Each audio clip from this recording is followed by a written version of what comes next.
¿Qué tal? Reciban un saludo de parte de todo el equipo de profesionales de su canal público de Doñana Comunicación. Estamos muy contentos cada vez que podemos ofrecer un contenido de carácter cultural. Es el caso porque yo diría una que de las más reconocidas autoras de nuestra localidad, además con una proyección nacional clarísima como es Rocío Castrillo, nos visita.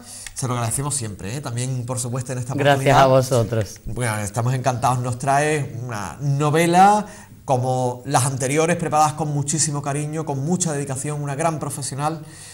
Y bueno, pues ve la luz, es preciosa, en El fin de la tierra, aquí la tenemos. Bueno, ya hace 2 años que vio la luz, lo que pasa es que nunca no había llegado al monte. ¿La vamos a presentar aquí? Sí. Eso es que, bueno, ¿y qué ha ocurrido?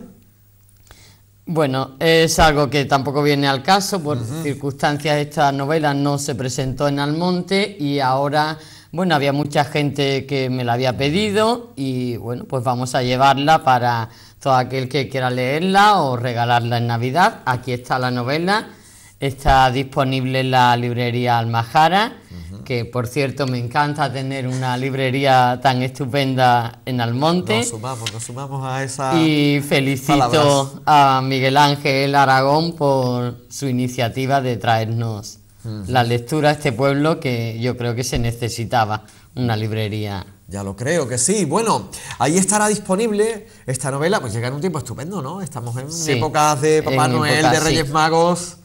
Bueno, y fantástico. Vamos, que son casi 400 páginas. De lectura muy fácil, ¿eh? Ya estoy echando el ojo y estoy con el libro. Bueno, además, bueno, una letra muy accesible. Hablamos un poco y recuperamos la historia de En el fin de la tierra. Hay que ver, recuerdo además que hemos hablado incluso a nivel personal de los viajes, ¿no? Que suelen propiciar además, bueno, pues esas experiencias que busca pues una creadora, como es tu caso, pues para inspirarse y para a partir de ahí pues dar a luz un libro, como sería el caso. Vamos a recordar la historia de En el fin de la tierra cuando estaba, bueno, pues todavía en el submundo, ¿no? De la creación. ¿Cómo Vamos a ver. Surge? Esta novela arranca en la Feria del Libro de Madrid de 2015 y todas mis novelas tienen mucho parentesco con la realidad. Esta no iba a ser menos. Esta novela arranca por un hecho que yo presencié mientras firmaba ejemplares de mi segunda novela, Ellas y el sexo, en la Feria del Libro. Había sentado al lado mía otro escritor firmando, un señor mayor de unos 70 años, más o menos, y de repente hacía mucho calor ese día en el retiro, y yo lo vi que empezó como a ponerse mal, ¿no? Le vi sudar, como ahogarse, y yo dije, a este hombre le está dando una lipotimia o algo. Y claro, me acerqué rápidamente, oye, ¿te pasa algo? ¿Te puedo ayudar? Y me dijo, acompáñame fuera, por favor. Le hago una seña al editor de que nos íbamos, claro, le dejábamos la caseta. Y entonces nos salimos y nos refugiamos debajo de un árbol del retiro, a la sombra, y me enseñó su teléfono, un WhatsApp que había recibido. Yo no había escuchado que él, ni había visto que él mirara el teléfono cuando se puso mal, pero bueno, había un WhatsApp. En ese WhatsApp le decía, hola, ¿eres fulanito de tal, autor de tal, tal? Sí, ¿y tú quién eres? Soy tu hija, llevo muchos años buscándote y por fin te encuentro.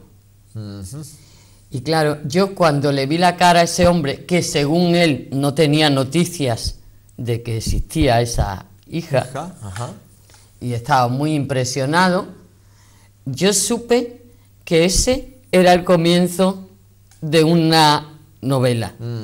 No sabía por dónde iba a seguirla, pero tenía claro que ese era el comienzo. Después, ¿qué pasa? Pues que yo le comunico a este hombre mi idea, varios días después. Él me cuenta muchas cosas de su vida y tal. Su vida era la de una persona que, bueno, vivió intensamente en la época de los años 70, 80, la transición, las movidas. Pero a mí tampoco veía yo sustento para seguir por ahí. yo había escrito a las 20 primeras páginas del suceso que pasó en el Retiro y me había quedado in albis. Entonces, me vengo aquí en septiembre a Matalascañas. Aquí solo se hablaba de lo que había pasado por aquellas fechas. Y yo, estando ahí en la playa y con todo el ambiente como estaba, de verdad, lo único que venían a mi mente eran escenas de suspense, cadáveres. Entonces un día, estando allí en la playa, como sobre ya al caer el sol, no había casi nadie en la playa, yo visualizo un cadáver en la orilla. En mi claro, en todo mi... Y entonces ya tuve claro que esta iba a ser una novela de suspense. Y bueno, precursora de lo que iba a venir después. Después, ya lo creo. Bueno, es que también le dedicaremos unos minutos, aunque estamos presentando la posibilidad. Ahora queremos hablar de esto. Exactamente, estamos presentando la posibilidad en Almonte, afortunadamente, de poder hacernos con la novela de Rocío Castrillo, En el fin de la tierra. Bueno, Matalascañas además sí, claro, funciona siempre como un lugar de retiro, ¿no? Sí, creativo y espiritual. Sí. Yo siempre me retiro en el mes de septiembre, que apenas hay nadie, yo siempre voy a Matalascañas. ¿Qué ocurrió? Que el mar de Matalascañas no me servía para la trama que yo ideé, porque claro, antes de ponerme a escribir siempre tengo un guión hecho, desde el principio hasta el final. Sin eso no sé ponerme a narrar. Entonces, en ese guión que yo ya monté durante el mes de septiembre, el mar de Matalascañas no me servía. Necesitaba un mar muy bravo, que levantara olas de 7-8 metros de altura. Y entonces, ¿cuál era ese mar? Pues el mar bravo y literario a la vez de la Costa da Morte, de Fisterra, el fin de la tierra, cuna de tantas leyendas y un territorio pues muy literario. Pues ya lo creo. Y entonces me fui allí. Muy sugerente. ¡Ay! Sí, claro. Me fui allí para para escenificar la novela. O sea, allí busqué la casa donde ocurrió el asesinato o el homicidio. Busqué la casa, una casa perdida allí en una aldea de la Costa da Morte. Hablé con un biólogo marino de Fisterre para que me explicara cómo aparece y por qué y en cuántos días un cadáver que han tirado al mar aparece a la superficie o a la orilla. Hablé con la Guardia Civil de Galicia, que además había un compañero, la persona que me acogió y que me sirvió de guía era un compañero mío de la universidad que es natural de A Coruña y me acompañó en todo este viaje, y él es periodista, trabaja allí, y me decía: pero ¿cómo la Guardia Civil, si aquí es completamente hermética, no nos reciben? ¿Qué les has dicho? Pues vale, yo los convencí. Bueno, también hablé primero con la Guardia Civil de Madrid, que me pusieran en contacto con la Policía Judicial de la Guardia Civil de Galicia. Entonces yo les llevé el guión y les estuve contando: mira, lo que yo quiero que pase fue esto, entonces, ¿cómo habríais actuado? Y era muy gracioso porque me recibió un alférez y de repente él pensaba que era un caso real y me decía: pero dime la fecha, que lo buscamos aquí en el archivo y lo vamos a ver mejor. Y yo: que no es real. Que está aquí dentro. Bueno. Entonces así se montó. Esto es una novela de suspense al estilo Hitchcock. A quien le gusten, yo me inspiré en eso. Las películas de Hitchcock, les gustará esta novela. ¿Por qué? Porque el lector sabe muchas más cosas de los personajes y de la trama que los propios personajes. O sea, aquí no se trata, no es una novela donde al final vas a descubrir quién es el asesino, no. El lector desde más o menos la página 70 sabe ya quién es el asesino. Se trata de correr su suerte con él. Bueno, porque el lector lo sabe, claro, pero el no resto sabe de los claro. personajes no. Bueno, qué interesante. Bueno, y además en el proceso literario, como la sangre periodística está ahí, te acompañará siempre, como es natural. Eso siempre, yo no... no sé, hay algunas profesiones que uno las tiene en su horario de trabajo, periodista, y tú lo sabes, somos periodistas las 24 horas del Totalmente. día. No podemos dejar de ser periodistas. Yo no me puedo quitar mi vena periodística a la hora de escribir novelas, ni puedo, y todo se ha dicho, ni quiero. Ni quiero. Bueno, al final puedo, resultan tramas maravillosas porque, bueno, todo está tan bien justificado, tan apegado a la realidad. Digamos que la propia realidad es la que te nutre, porque claro. lo que nos has contado, incluso esos leitmotiv, esas anécdotas que te animan a escribir, pues desde luego encontramos siempre relatos potentísimos, ¿no? Si hablamos de anteriores hijos, ¿verdad? Pegado, o sea, dentro de que no es un caso real, pero es completamente verosímil. Es decir, hay todo un capítulo dedicado a la investigación, que es una investigación que se hubiera hecho así. O sea, todo es verosímil. Es un relato periodístico en los hechos, en el relato de los hechos, y literario en las emociones de los personajes, que a mí eso es mi fuerte. En esta novela hay un protagonista omnipresente que es la culpa. La culpa, que yo creo que es uno de los sentimientos más dañinos, más corrosivos que pueden sufrir los seres humanos. Y mira por dónde se me presenta también en la próxima. Pero esta es... Voy a leer, si te parece, lo que es la sinopsis. Encantado, por supuesto. Una joven en busca de sus orígenes, un hombre aplastado por la losa de la culpa, un viaje al fin de la tierra, la fragilidad del ser humano, el engaño, la voz de la conciencia. Un cuarto de siglo después, el pasado vuelve para cambiar el rumbo del presente, vidas edificadas sobre secretos inconfesables sin calibrar sus consecuencias. Esta es la trama, y sí que me gustaría leer esta novela. Hay alguna gente que la ha leído en digital o que incluso la tiene impresa, pero bueno, hay muchos que no. Ahora tendrán la ocasión, y yo adelanto un párrafo de un momento decisivo en la trama de esta novela, que es la aparición del cadáver. Hacía mucho frío, pero no llovía la mañana en que se despejaron las dudas. Se cumplía el 9º día de la desaparición de Ana Alvedro sin que las fuerzas de seguridad encontraran señales de su paradero. El viento soplaba fuerte y esbeltas olas se levantaban en la playa do Rostro, a unos 3 kilómetros de la vivienda propiedad de Noa Barroso.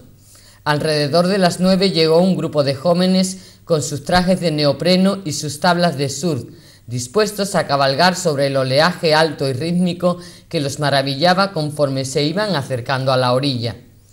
Uno de los muchachos se echó a correr, con la tabla al hombro y la vista fija en las olas. De repente se tropezó con algo y cayó boca abajo. Se levantó como pudo y su grito de horror se escuchó en la inmensidad de la playa solitaria. Sus compañeros estaban muy cerca y acudieron al momento. El grupo comprobó estupefacto que el obstáculo que provocó la caída era el cadáver de una mujer. Por desgracia, de plena actualidad, ¿verdad? Porque sí, estamos en una semana en la que todos hemos vivido con mucha dureza un acontecimiento real, pues que, bueno, sí, creo que era inevitable vincularlo con ese párrafo, ¿verdad? Con esa búsqueda que se inició desde hace algunos días. Bueno, ahí hay muchas cosas. Estabas nombrando a Hitchcock también. Bueno, pues ese relato, como digo, tan parecido y tan entrecruzado entre lo periodístico, entre lo literario, Dos Pasos, por ejemplo, ¿no? Esas grandes firmas de la literatura norteamericana, estadounidense, vinculadas con la prensa, con el mundo de la prensa. Me gustaría un breve apunte, si te parece, también del trabajo que has venido desarrollando y que además del que es consciente todo el del pueblo de Almonte, porque Rocío acompañó todos los hechos vinculados con relatar de manera periodística, literaria y realista, pues como decimos, todo lo que ha acontecido en torno al doble crimen de Almonte. Sí. Por ahora creo que el texto está terminado, a la espera de edición. A la espera de... Cuéntanos algo, sí. Un apunte, aunque volveremos de nuevo al fin de la Tierra.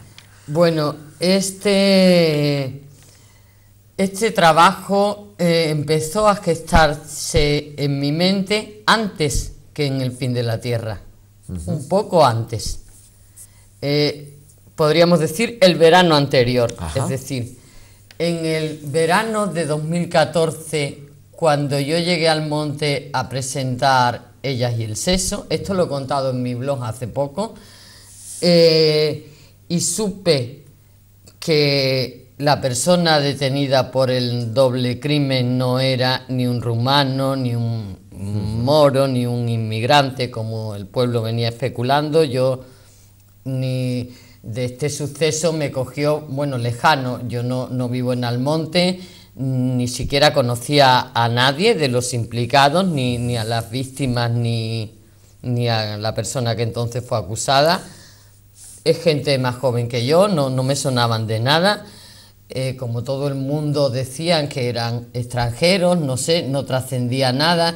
Yo tampoco le di tanta importancia. Bueno, importancia, a ver, pues qué horror, qué desgracia, pero poco más. Cuando me enteré de que el detenido era uno de los nuestros y todo lo que se hablaba y todo lo que se montó ese verano de 2014, supe también que esa historia yo tenía que contarla. Ajá. No sabía cuándo, porque claro, no puedes contar una historia que está bajo secreto de sumario, que se está instruyendo, que entonces no se sabía ni siquiera si se iba a llegar a juzgar, porque todo lo que la gente decía era que esto era una acusación cogida con pinzas, o que el chaval, como le decían, era un cabeza de turco. Total, que yo dije, bueno, tengo que olvidarme de esta historia hasta que el tiempo diga cuándo. Claro. Y entonces salió esta. Nació en el fin de la Tierra. Nació en el fin de la Tierra, porque ya te digo que yo me ponía a pensar en el guión de En el fin de la Tierra a raíz de aquel suceso que ocurrió en la Feria del Libro, y a mi mente solo venían escenas de suspense y de tintes de novela negra, ¿no?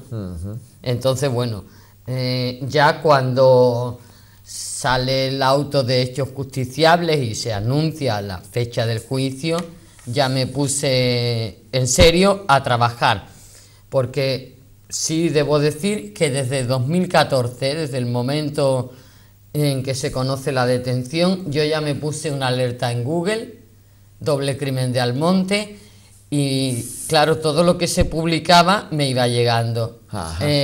Depende de cómo estuviera de tiempo, a veces lo miraba y a veces no, pero siempre lo almacenaba en una carpeta que creé para eso. Bien, bien. Bueno, ese proyecto ya está escrito, tendrá su recorrido. Ahora estamos a la espera, como decíamos, de editor, como es natural. Un gran trabajo, además, periodístico, intentando, además, basárselo, nombraba con anterioridad, ¿no? Un libro que es una referencia para cualquier periodista, que es A Sangre Fría. Sí, exactamente. Este libro a mí me marcó mucho cuando lo leí, era muy joven. ¿De Truman Capote?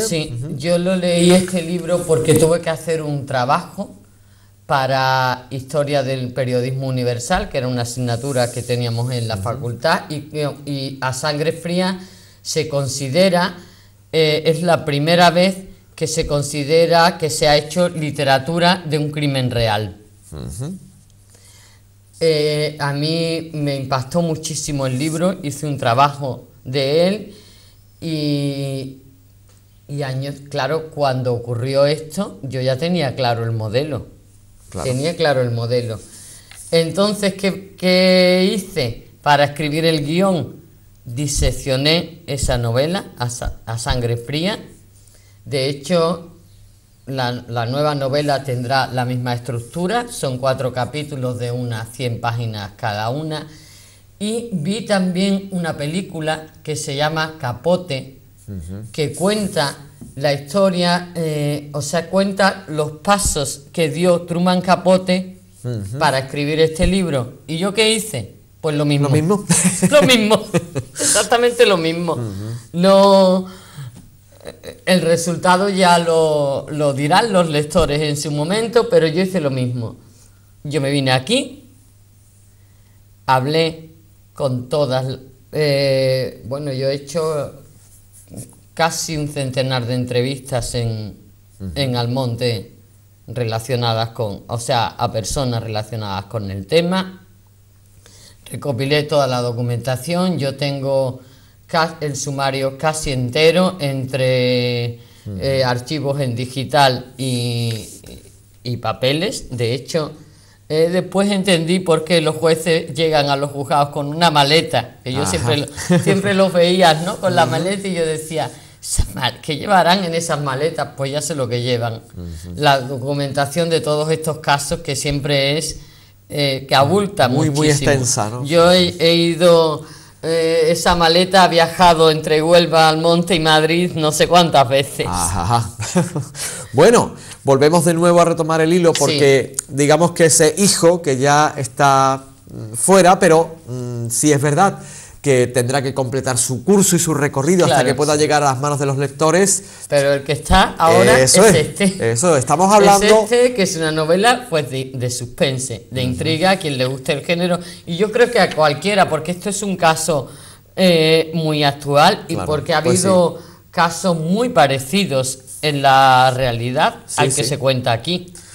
La literatura nos da esa posibilidad, ¿verdad? Esa posibilidad que parece pues algo entroncado con la intuición, con el saber contar, lo que después de una forma mucho más burda nos va a sorprender, ¿no? La realidad, ¿no? Como digo, con casos similares, pero por supuesto no tan maravillosamente contados como es el caso de Rocío. Y estábamos diciendo que está en la librería Miguel Ángel. Sí. Que esa es una de las noticias agradables que podemos dar en este sentido. Y que por supuesto quien se acerque a comprar el libro y quiera que se lo firme, yo ya hablaré con Miguel Ángel, que la gente vaya dejando sus datos sus referencias, y ya haremos un encuentro para firmarlos todos. Venga, y ahí nos gustaría estar por allí también. Claro. A nosotros también, y contar que, probablemente nuestra escritora más reconocida, pues más allá de nuestras fronteras y de las provinciales y de las regionales, pues la tenemos en Almonte firmando libros. Es una noticia ahora soy de primer orden. También número 1 o 2 en Amazon México. Fíjate, y lo estamos comentando. Bueno, Ellas y el sexo.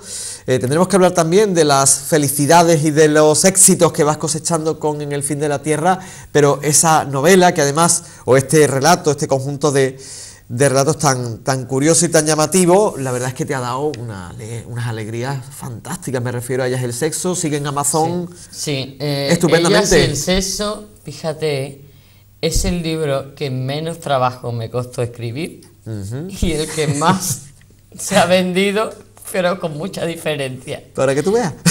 Así es, porque ese libro no tiene más documentación que las vivencias reales de mis mejores amigas y unas cuantas mías también, vamos. Bueno, pues una maravilla que nos hayas traído tu universo literario, un poquito de tu universo literario, la posibilidad además de poder hacernos en papel en El fin de la tierra aquí en Almonte, en la librería de Almonte, de Miguel Ángel Aragón. Tiene una portada así que es muy es preciosa, brillante y nos va llamando a la lectura. Es un buen regalo para estas fechas. Claro que sí, tiene el don de la oportunidad, además esta entrevista. Nos vamos a despedir, Rocío Castrillo, con el agradecimiento a que nos acompañes aquí, siempre te lo debemos, y también, como no, con el book trailer, porque si algo faltaba, pues era darle esa guinda, ¿no? al pastel. El book trailer, que además es muy bonita la imagen, y la voz de Antonio Parra, un periodista muy conocido de Televisión Española, que fue director de un programa cultural, de Miradas 2. No sé si te acuerdas de aquel programa, pues él puso su voz en este book trailer, donde es un resumen, un tráiler de lo que se va a ver en el libro. Quien quiera más, pues la novela la tiene aquí en Albonte. Rocío Castrillo, gracias por acompañarnos en este día. Gracias a vosotros. Más allá no había nada, no había vida. En la antigüedad, Fisterra era la última tierra habitada antes de alcanzar el reino de la muerte, el fin del mundo. En ese mítico lugar, un hombre de nuestro siglo comete un asesinato que no lo es del todo. El alma atormentada de la víctima volverá con frecuencia para amenazarlo y amargarle la existencia. Ni un solo día de su vida conseguirá zafarse de los recuerdos de aquella madrugada maldita en el fin de la tierra.